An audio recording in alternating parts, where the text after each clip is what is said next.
My name is Jeff Green. I'm a GP, but I also am one of the tutors at Taruna. And what we're trying to do in this series of DVDs is put things into teaching aids. So this is, in a way, a sort of lecture for the camera. So the subject of today's talk is fourfoldness.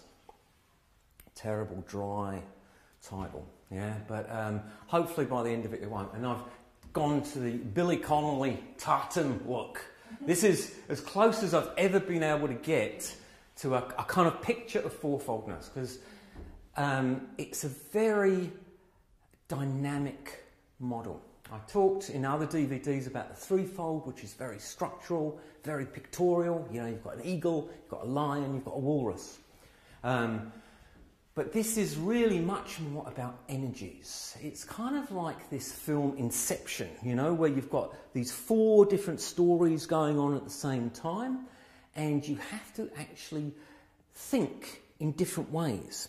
They're all kind of connected, but there's different time realities on different levels. So it's a very dynamic picture. And it has, unfortunately, some of the most terrible names I've ever come across. So Steiner sort of put this together, would be back in the early 19th century, and he used terms out of the Theosophical movement, which now sound incredibly dated, but let's stick with them, all right? So this lower body, which I'm going to characterise in blue, is the physical body. So there's no problem with that one. But when we come up to this next level, which is what I'm characterising in green, he used the term the etheric. Now that's already weird. People think about ether and, yeah, it's kind of weird hippie type concepts. But that's nothing till we get to this one, the red one, which he's called the astral body. So people are very suspect as soon as they hear that. That sounds all like astral projection and astral travelling. And even the top one, the yellow one, which he called the ego, again, it's a really difficult term because it's come to have a meaning within society. You know, people talk about being egotistic or egocentric, which is entirely not what Steiner was talking about. But anyway, that's what we're going to stick with. We're going to stick with these terms, but just understand that they're not perfect and that they are, in a way, they're in need of replacement. Okay, but that's what we'll stick with, because that's the nomenclature. Now, as I say, I've struggled with trying to get a picture of this in terms of dynamics, because I always think in pictorial terms. And then finally I discovered that someone had already done it for me. Yeah. Actually, Frank Baum, who's the guy who wrote, The Wizard of Oz, was a theosophist. And when he put together these four characters and the whole sort of journey down the yellow brick road, he was actually, in a pictorial way, trying to describe what I'm going to do in terms of a scientific, medical way. That, the Tin Man is actually representing the physical body, that part of us which is solid, we can see it, we can measure it, we can weigh it, yeah? The part that doctors love. But then when he put together the Scarecrow, this man made of straw, made of plant material, he was talking about this second level. And in modern paradigms, we don't have a concept. It's almost like the thing that defines modern medicine is that it is devoid of a paradigm around the life body. And every other form of medicine has it. Maori medicine, Chinese medicine, Japanese medicine have these concepts of the chi or the moriori or the ki, this idea that there is a flowing system of forces which are very active in the plants and very active in the water, but also are active in the human body. So we can't talk about that. And when I'm talking to patients about that sort of thing, I have to use phrases I make up, like, or your forces of regeneration, yeah, or your healing forces. And they get what I'm talking about, but I don't have a paradigm out of modern medicine that I can use. And then when he talks about the cowardly lion, he's talking about the forces that we see particularly in the animal world. And this idea is that we have inside us what Steiner calls the astral body, but it's really another whole energy level on top of the life body. And it's got very different characteristics. It actually has a much more beast-like feeling and can be quite powerful and sometimes destructive. Whereas we think about this life body as much more upbuilding and growing, there's almost like an antagonistic relationship between these two. They're always fighting. One trying to rebuild it, one trying to take it down. And then finally, with Toto and friends, we have the ego. And this is the idea that there is something in the human being that is also a quantum leap up from the animal nature, that there is something which is inherently human. And this is a thing I really want to talk about in this talk because it's an area of great dispute. And so I want to go to, in a way, what's the modern paradigm. In the world today, it's almost become a sort of subconscious dogma that all of this is absolute nonsense. This idea, this is all way too fuzzy-wuzzy. That actually, if we move to a kind of modern way of looking at where evolution came from and what we are made of, that it's almost like only to do with quantity. This is a kind of quantitative model that, you know, this kind of simplified picture of evolution was that initially it was this great big chemical soup and there were, you know, hydrogen atoms bombing around and eventually they started linking up with carbon atoms and you're sort of slowly moving up this line. And the carbon atoms got more and more complicated until eventually they joined up and they became amino acids. And now these amino acids are a couple more thousands of millions of years. The amino acids start linking up together and somehow you've got proteins. And now the proteins are getting really, really complicated and you're getting a sort of membrane around a group and you're getting cells. And suddenly this soup has become life. There are now organisms in this proteaceous mix. And these organisms become complicated, almost like plant-like substances. And they even develop this ability through DNA to reproduce themselves. So you're getting sort of growth. And this is all just happening because there's more time, more evolution. Finally, they start linking together so well that you actually get male and female types. And they're now sharing and changing their DNA. And suddenly you've got these primitive animal forms. And these primitive animal forms now start coming out of the soup and start somehow being able to breathe oxygen. And now you've got a complicated, and they're forming individual organs that function in this greater organisation so that it can start moving around. And then these animals get more and more complicated and they go from little rodents up to jumping rodents, up to monkeys, up to really clever monkeys. And then at some point along this line, which is all just endlessly bigger brains, more neurons, more time, you've got man. Yeah, you've got the kind of Neanderthal or the early hominids. And this line keeps going up and we're slowly evolving. And finally, according to my daughter, you finally come to the absolute zenith of evolution. Yeah? Finally, you reach Ryan Gosling. Yeah? So you've got this kind of line that started with a hydrogen atom and finishes with Ryan Gosling. So this is, in a way, the modern view. And it's a view based entirely on a quantitative thing. This view, which seems all kind of quaint and antiquated, is a qualitative model.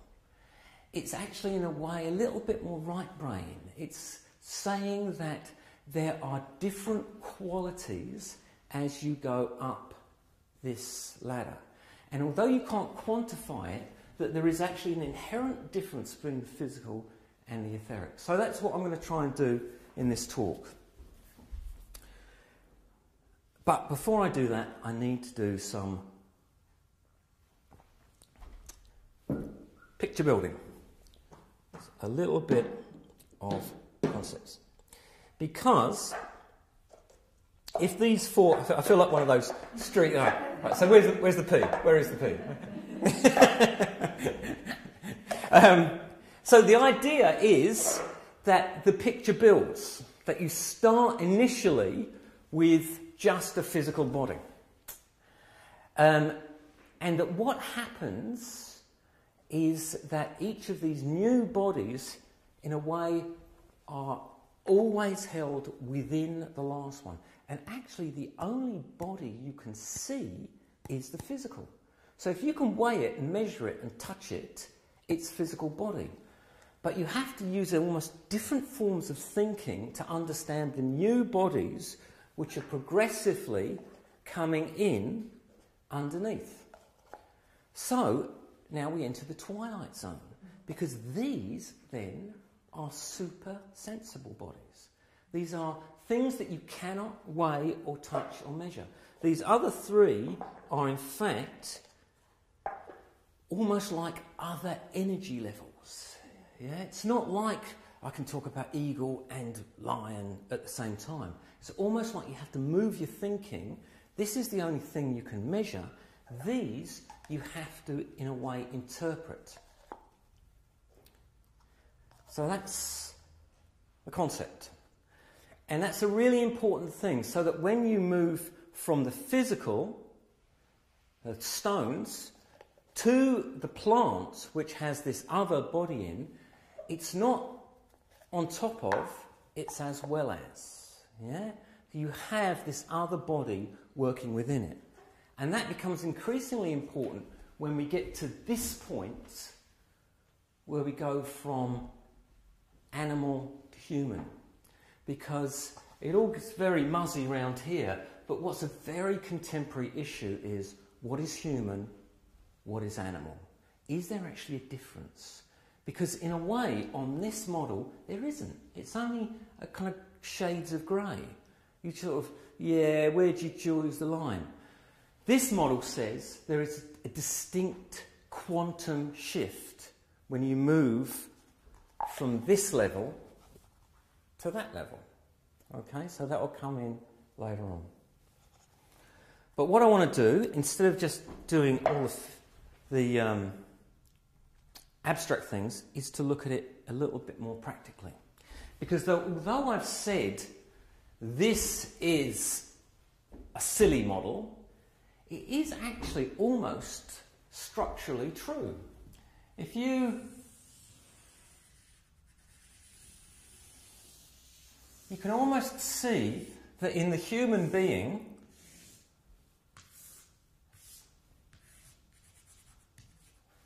that this becomes more true as you go up the ladder.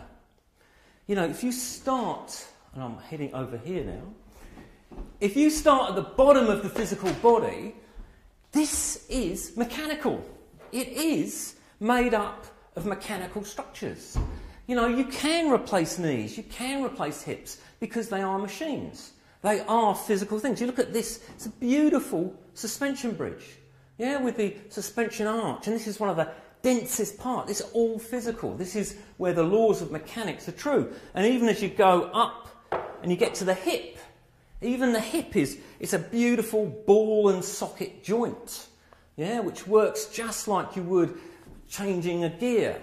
And even if you look inside, break this, yeah, all of these lines are along force structures. It's a beautiful machine, this whole lower limb. So actually in our lower body, we are very much made out of the laws of the physical body. But then when you go a little bit higher, so this is now the spine, which is attached to this hip, yeah? You start getting into this, the joints become very different. You now get this weird alternation between these physical building Lego bricks, basically. And now you've got this weird squishy stuff in between, this cartilage, which is very much like a plant-like substance. So now you've got a sort of, you're more into this zone where you have mechanical fluid. So you've now got something that's a little bit like this. And when you look at what's going on in the body around this area, it's totally this world of juices and fluids. You know, you've got these organs secreting water, and you've got this whole process of the gut which is working with the fluid and the solid elements. Yeah? And every morning we get a chance to observe how well it did. You've got this fluid mechanical organisation. But then you make the jump over the diaphragm, and suddenly you're into this world of air as well. Into this juicy, physical world, you've now got this airy being that's come as well. You're into this zone. And now you look at the joint. Instead of this ball and socket joint, simple and mechanical, you've now got a very much more complicated thing with the shoulder. You've got the mechanical, you've got the cartilage holding the joint together, but now it's very much also made up of this stuff, muscle. So you've now got a mixture of three things working. You've got mechanical, organised fluid, and muscle. So the joint itself is made up of the muscle. It's not just that the muscles are pulling it. Without the muscle, it wouldn't stay together.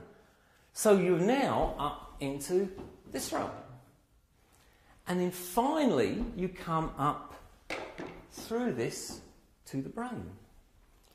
And you've come into now this world that is where the fire lives. You know, this whole thing of why have humans done so well, and now there's 7 billion of us wrecking the planet and all the animals are dying. It's all because something that we've done here. We are, in many senses, the inferior animal. We don't run as fast, we don't have as great teeth, but we've come to this thing that gives us this ability to control the fire physically, but also in terms of technology.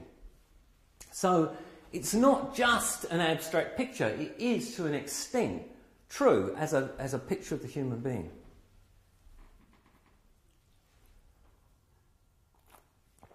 Now, before I go into the phenomenology, I just want to talk a little bit about this as a doctor using it as... Sorry, Ryan, you're done, all right? You have to look at it also as a doctor, it's not just an abstract idea. It can be really useful in the way you approach things. Sometimes because it's a holistic model, so it brings things within the human being together. Whereas what tends to happen is that if you've got a problem with an emotional, you send them off to the psychologist in that department. If they've got a problem with their hip joint, you send them off to the orthopaedic. But here you've got an attempt to bring these different ideas together. But the ability to differentiate because of the different levels actually gives you almost like a triage technique to think, so where actually is this problem? Is this really physical as well as emotional? And what I've done sometimes is do an entire course on child development, looking at what you would all consider child developmental problems, but on different levels. So that you could look at maybe Down syndrome as a problem that lives very much within the physical body. There's all kinds of problems as a consequence, but in a way the essential problem is there. You could look at a condition like ADHD, the hyperactivity thing, as actually a problem in the end that's living in the life body. There's something wrong, and that's why it kind of comes at about 7 years onwards. You could look at something like Asperger's, this kind of geeky problem where people don't find it easy to communicate with other people, and it's actually living in the astral body. And you can look at something like autism, and I'm talking here about profound autism the developmental, as a problem living in the ego. So you can see it that way as so it could be useful as a triage tool as well. Okay, but now some phenomenology.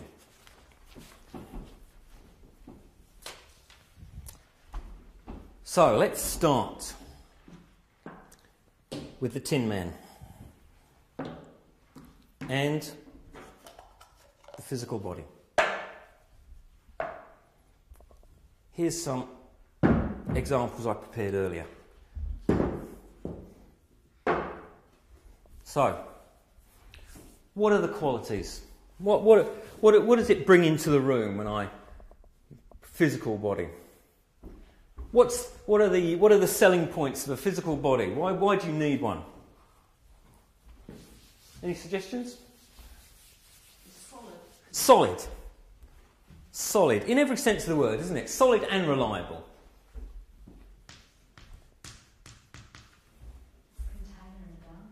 It's got clear boundaries, exactly. You absolutely know where it starts and where it stops. It has weight. So it has this relationship to gravity. It has, let's say, a gravity body.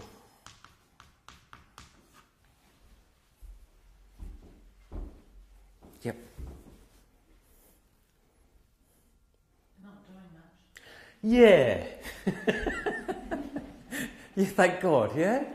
Wouldn't it be terrible if you woke up in the morning and you found that your bones and the left were...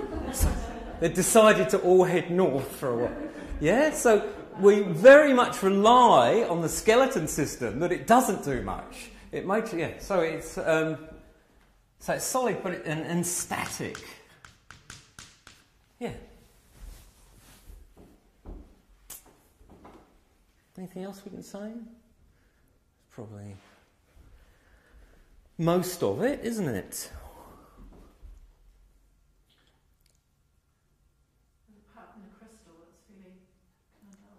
Yes, I know. I thought about the crystal. They're not particularly colourful. I mean, you can get minerals, but yeah, it is dull, isn't it? So it's okay. Let's say that we're there. All right. So. Let's move up the ladder. Now, we've got the physical body. What happens if we add into it this second level? So, again, some examples I prepared earlier. All right. So, what has this brought into the room? Okay, this is all like it keeps going on and on about. It's not that we're now looking at this. What we're looking at now is this and this. Yeah? We wouldn't be able to see it if it didn't have the components of that. But now I'm suggesting that we've made a quantum leap. So what is new in the room? It reaches up. Reaches up? Yeah. So say more about that. You mean like as opposed to this gravity thing, this is all down. So you could almost say we've got a levity body. Yeah, so, I mean, that's not a very common sort of idea, but yeah, okay, it reaches up. In fact, again, another example I prepared earlier. Aki once looked like that. So somehow it's opposed the forces of gravity, and now this leaf is up here where it was down there. Yeah. What else is it bringing into the room? Something does it exist in sort of time? Yeah, exactly. So the fact that it once looked like that, and now it looks like that, you've now got to almost bring in a whole other level of time awareness. I mean, if we left this, came back to this lecture in 10 years' time, would look pretty much the same, wouldn't it? But this what? Yeah. So exactly, we've got not only a levity body, but we've also got a time body. Also got colour. Yeah, and there's this kind of colour. In fact, it's colour, and it's also, isn't it? It's texture, somehow different in terms of, Shininess. and it will change. Sorry, what was that? Shininess. Yeah. So where are we going with that? Colour, shininess. Well, it's also a little bit like those two plants. They're both plants, but they're quite differentiated within it. That express it quite differently. Yeah. And we've got examples of rocks that do express it, but not to the extreme. Yeah. So it's alive. Yeah, it's alive, and that is such a hard thing to categorise, isn't it?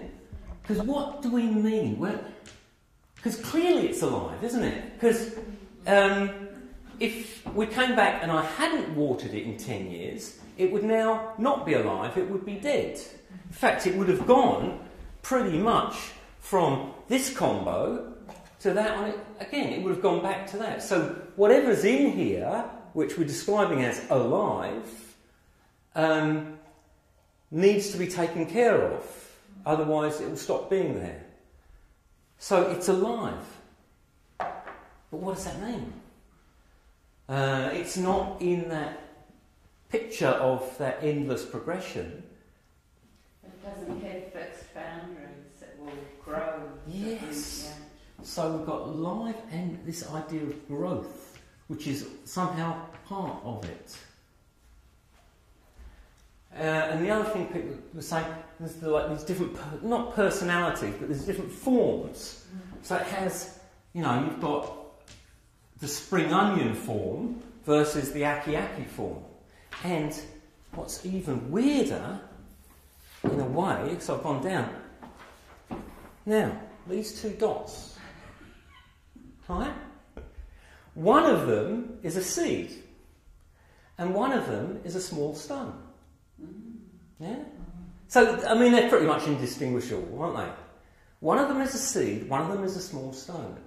Now, if I take both of them, put them in soil, water them, inside one of these is an entire world. You don't know what it is yet.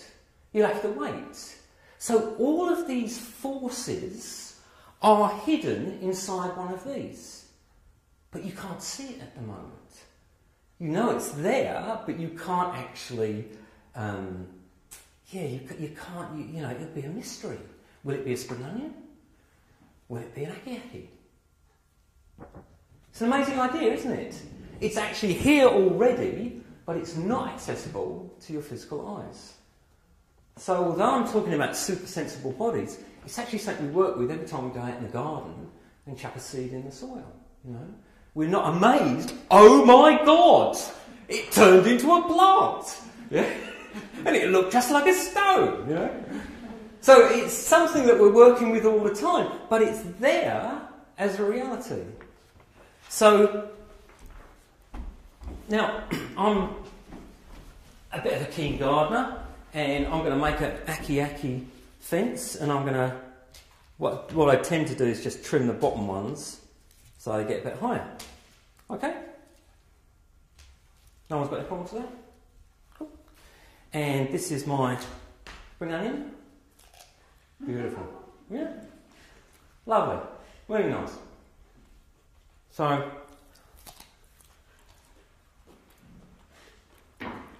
I could turn this into a cooking program, couldn't I? Could do a jam. Lovely, you've got to get a bit of this stuff, it's gorgeous, you want to chuck some, got some pepper?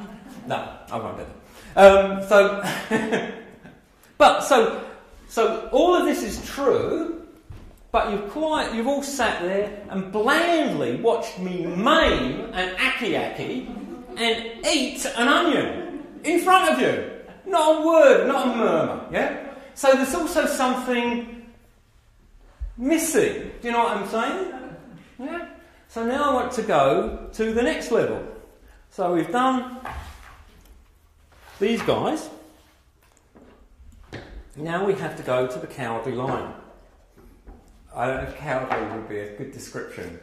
But I'm just going to go and get my next contributor. I'll be straight back.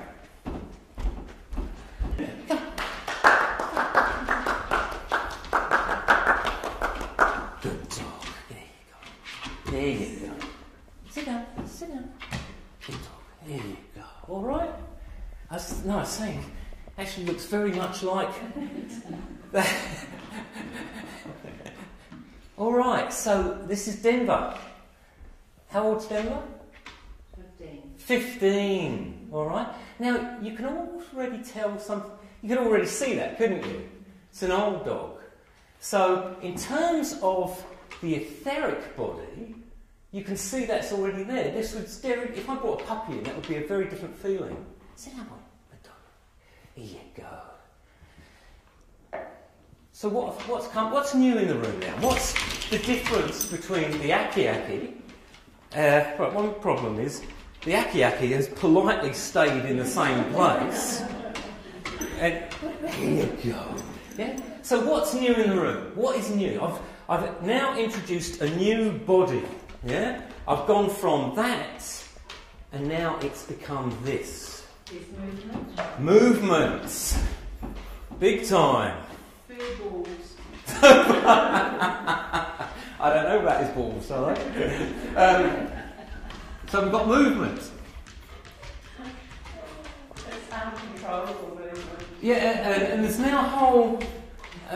This is pretty. Yeah, this is. There's a whole sort of unpredictability has come in, hasn't it? And relationship. Yes. So we've got also this. You've got relationship. How can we say that? There's kind of not personality. Well, let's just say relationship. Okay. I can't think of it, but so there's something. Yeah. Hello. And there's noise. There's noise. Noise. Yes, that's right. It's a solid. Well, relationship, noise. Interaction. Yeah, this is what I'm trying to go with the interaction. There's something social, isn't there? Yeah, so it's social. I mean, obviously that's not going to be so true of a snail or a... But yeah, there's almost like personality, isn't there? There's something, and yeah, that's right. What else? Because of course this is just one of many possible examples. He's painting, so he's breathing. Yeah, so there's actually... It's smelly. I discuss it with the owner. I don't know what that is. It's not my dog, right? Smelly, yeah, so it's noisy, smelly. We're giving you a bad rap here, Denver, aren't we? Sounds like a teenage neighbour, doesn't it? So it's noisy, smelly, he interacts, he moves around. So, and that moving around, in a way, what the Aki-Aki needs to access through this root system, he has somehow internalised, and he can take it with him. So there's this kind of independence has been hard won in terms of forming organs. There's a whole organ reality. Yeah. What else? Now apparently he's deaf and. So I'm sure Denver, you've done your time, haven't you? I'm sure he's bred a few good litters, yeah, and he's probably had quite a life. And so he's a good dog.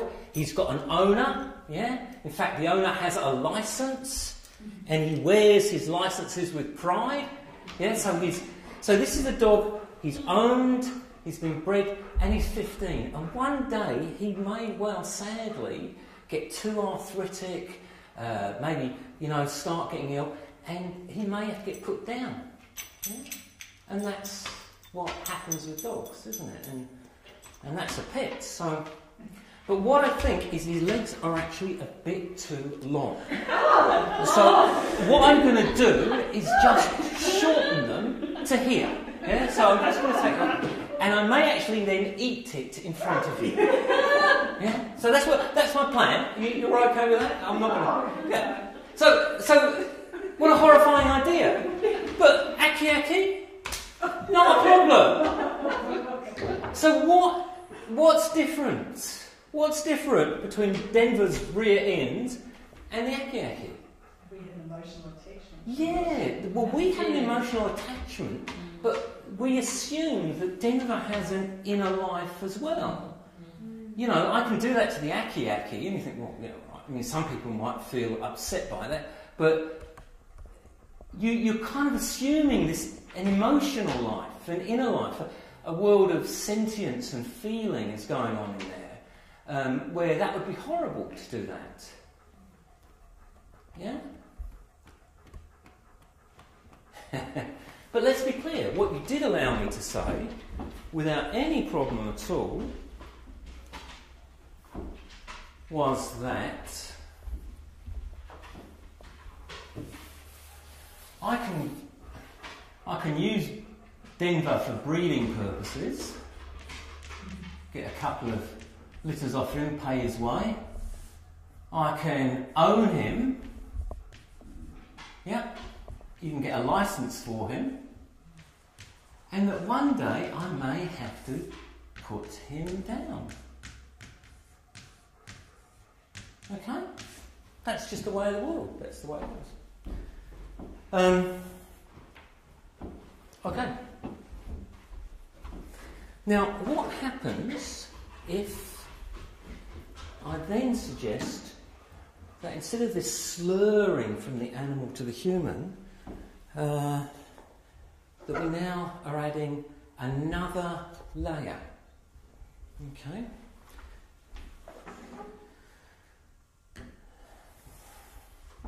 Now, I am a man of considerable property, a man of considerable substance. I own not only land, which I do, and a garden, which I take care of, and a pet, which I love, but I also have a wife. Yeah? And this wife I have bred 3 times. Very expensive, it's cost me an awful lot of money. I did also get a licence for her. I've got a licence, got a name on it, yeah? So, she's been great, she's been really good. But she is getting a little bit older, a little bit cranky at times, and I may eventually have to put her down. I will take no joy in it whatsoever. I want to be clear about that. But I just feel that when, you know, the crankiness is getting out of control and, I don't know, maybe the bladder's not working properly, you know, it might be better for everyone involved if I just put her down. Yeah? All right. Now, sometimes I do that joke and the audience goes dead quiet.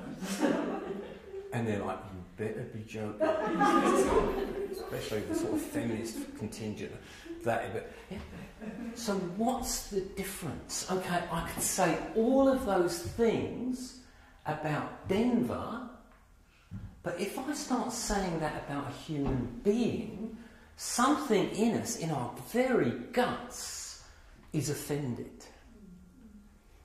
And, you know, so if you just think of the human being as the naked ape, you know, or we're just, I don't know, we're just orangutans with more neurological ability, there's no actual quantum leap that says this is human. Yeah? So I'm proposing that it isn't just a slur, that there is something about a human being where you don't talk, just in the same way that there's a jump from Aki to Denver. I'm saying that there's a jump from Denver to my wife. She'll be very glad to hear that. Don't worry, dear, I'm not going to breed you anymore. You are a free person, and you'll probably be putting me down, more likely. Yeah? So there's a quantum leap. Yeah? That's a quick picture, a phenomenology, you know, from these 4 different levels. But you can also look at it, I think, in terms of biography. Because when I look at my journey being a doctor, it has been, in a way, also a sort of staircase up this journey. And we were talking just the other day about how ideas become very beloved by you at certain stages. Well, I realised this model, which is very much like the central anthroposophical model, could also be seen as a sort of staircase. And I think it's another way of looking at it to try and get it out of just this intellectual idea. That in a way, you can see that you're sort of making steps up this for me. Now, I thought this was me being very unique, and maybe it's because I work with people, and when you work with people, you've got all of these four bodies in front of you.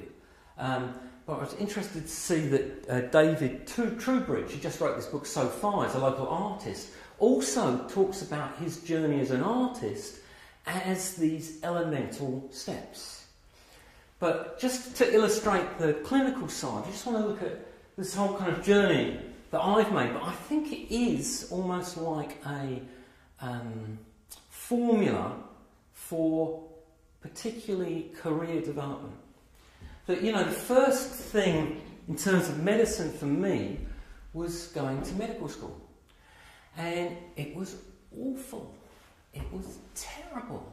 The first day, they take us up to the top of the big tower and they take you into the morgue. And you're on the 15th floor of this hospital with the wind rattling around, and there are dead bodies going to the horizon. And one guy actually turned around and said, "See you later." Went off and did accountancy. Probably a good choice. Yeah? But so the first training was all about dead things. It was about facts. It was about the origins and insertions of muscles. It was about the naming of parts. It was about the memorising of formulas. And this whole journey at medical school was very much this dead facts, dead boring, dead bodies. Learning the parts. And then slowly you started learning about the facts around clinical things, but it was still the facts. And amazingly, you're supposed to make this magical transition that from one day to the next, suddenly you qualify, and in New Zealand it used to be true, that you qualify and they chuck you out, suddenly you're a GP.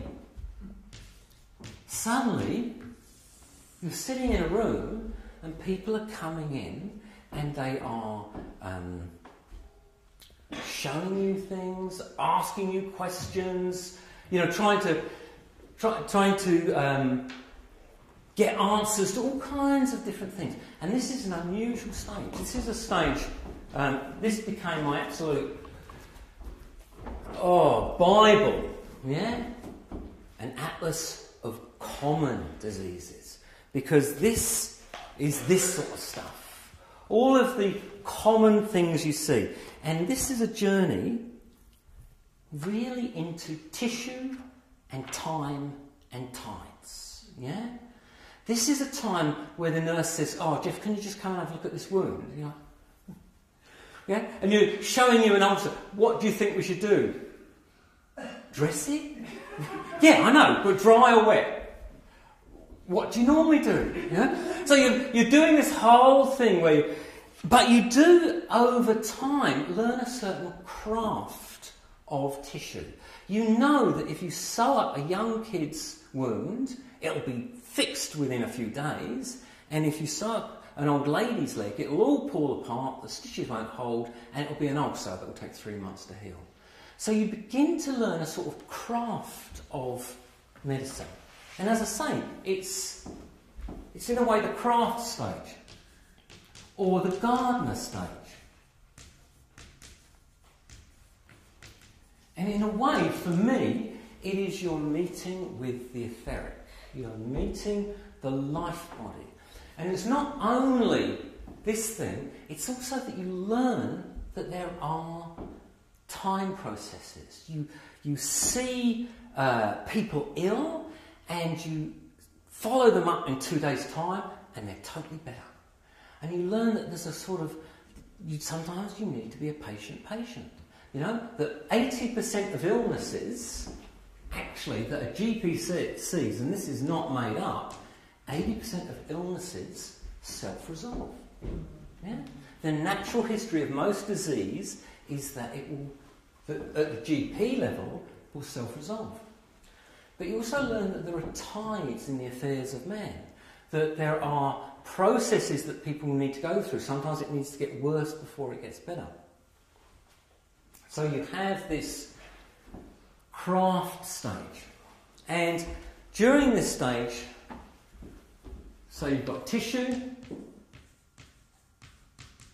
you've got time, but you've also got tonics. And this is the time as a young doctor, even though you wanted to do thoracotomies and, defib people and bring them back from the edge of death, actually what you do most of the time is sound like your grandmother. Yeah? You sit there and you're saying to people, now you shouldn't drink. Yeah? It's finger-wagging medicine that I call it. You really must cut down on the smoking. Yes? You need to get to bed early and always wear a clean vest. You're sort of doing this tonic thing. You're telling people, in a way, you're preachy. You're telling them to do good things. And you're trying to, often what you give them is just something that's a tonic. Yeah? Because, as I say, 80% of the stuff's going to get better anyway. As Voltaire said, the art of medicine at this stage is keeping people entertained while they get better anyway. So this is what you're doing. You're giving people that. And for a while this seems to work. You're a little bit zealous as a young doctor, and you're kind of you're trying to heal the world. Yeah? You're trying to make everyone better. If they just stop smoking and they just stop drinking all that beer and they just stop putting on all that weight, they'd be really well.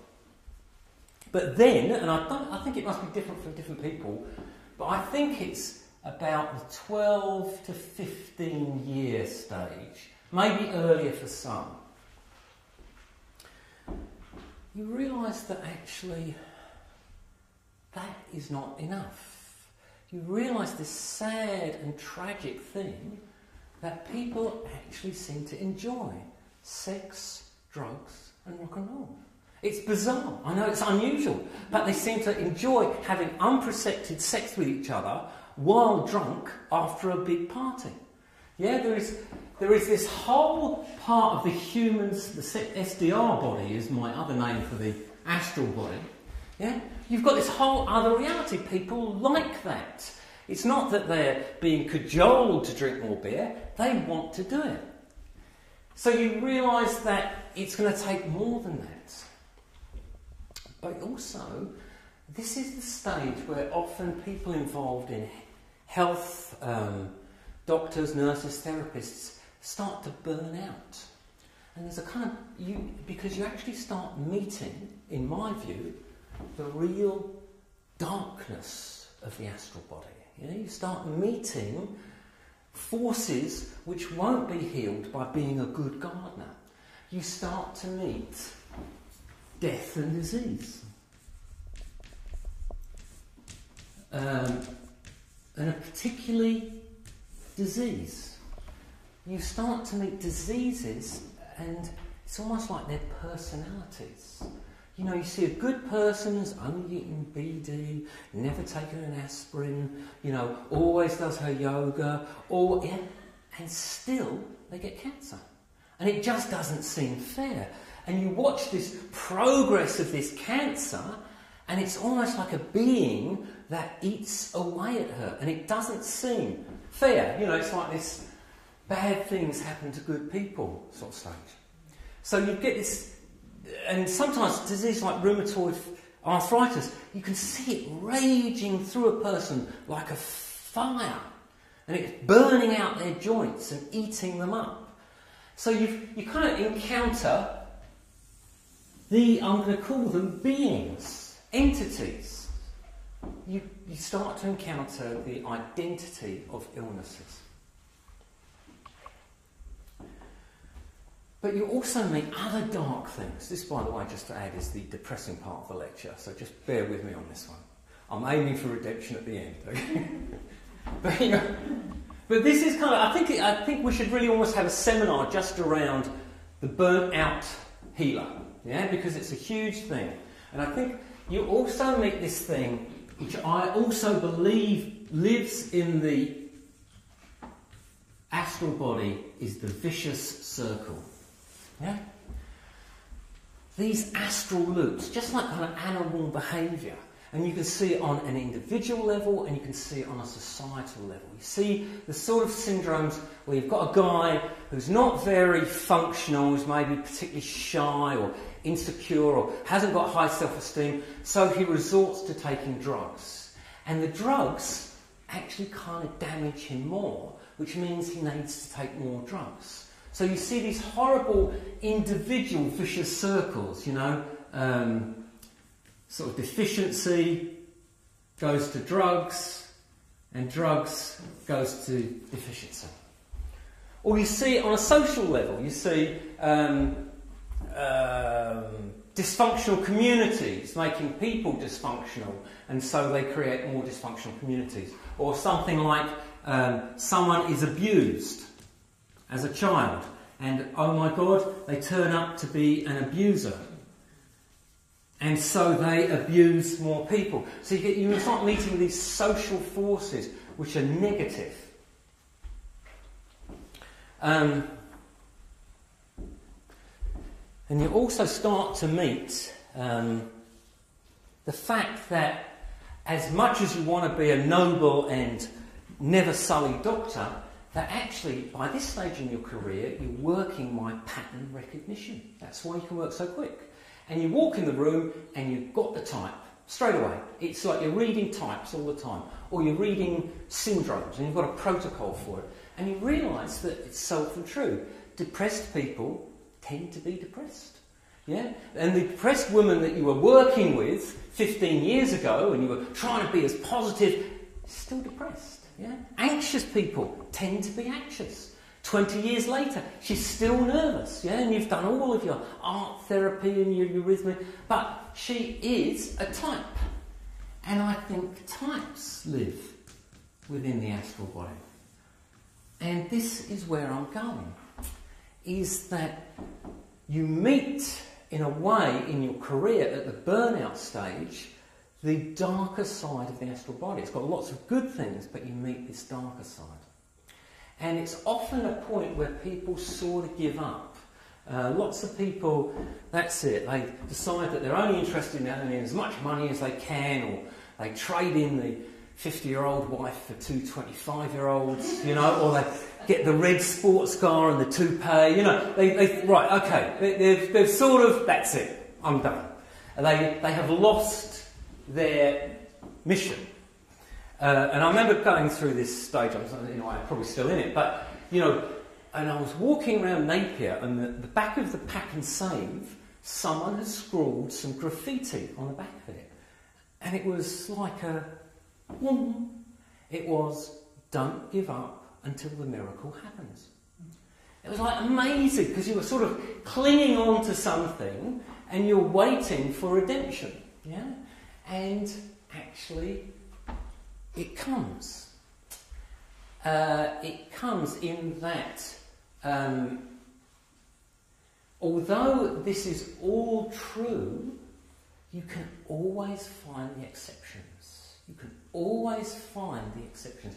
You can find that even though a good person has got disease, the disease has not been the end of the story. The disease has actually brought more meaning and more development into their life. It's not just that, you know, bad things happen to good people. It's bad things make better people sometimes. Yeah? Even death. I saw a great bumper sticker once that said, death is God's way of telling you to try again. You know, it's like that even death isn't the end. It's not like, oh, game over. Maybe it's God's way of saying try again. Let's have another go this time. But also vicious circles. It's true that these are true. But I have worked with drug addicts who, after 40 years of smoking marijuana, one day decided to stop. And this guy was a big farmer. He cried for 6 months because he had, 40 years of accumulated non-processed emotional stuff, but he chose to do that, which totally does not fit in the vicious circle. And also, in this whole thing with addiction, is that there is this whole thing of rock bottom. You get to a point, and actually, it's not anymore about this astral circle. You stand on the edge of the abyss, and something else wakes up within you. And you're able to break the vicious circle. And even these social vicious circles, it's true, abuse can crush people, but some people go through abusive situations and it becomes the springboard for them to go off and do the most amazing things with their lives. Start orphanages in Vietnam, or work with people with abuse. It can sometimes be not a crushing thing, but something that makes them, in a way, more human rather than less human. And this thing with types, when you get really into this pattern recognition, I remember once in the middle of this going to a doctor do, and I was with this doctor, and he was older than I was, a really lovely Hastings doctor, very old man, and I was moaning because it was in the winter, and that's really the hard yards of general practice. Endless snotty kids, endless sore throats, and you're trying to appear empathetic, but actually this is the 12th sore throat, you see. I said, how do you cope with this? You've been doing it longer than I have. I said I saw about 12 sore throats today. I said, no, really? I never see sore throats. Oh, really? What? It's great. He's found some way of triaging out the sore throats. Maybe the nurse sees them. I said, so what do you do? He says, yeah, no, I never see sore throats. And he said it without any sort of pretentiousness. He says, no, sometimes my patients have sore throats, but I never see sore throats. And I thought about that. It was an odd thing to say. And then in years since, I've realised this was like a Yoda type statement. This was like a Zen master sitting next to me. And it was years later that I read this quote from a doctor, Ivy Mackenzie. She said, the physician is concerned, unlike the naturalist, with a single organism, the human subject, striving to preserve its identity in adverse circumstances. Yeah, so his focus was actually this, the individual who gets the sore throat. His focus was not sore throats. So, in a way, he was like the Yoda of the ego. I'll tell him that one day when I meet him. So, that's probably it for now. Thank you very much.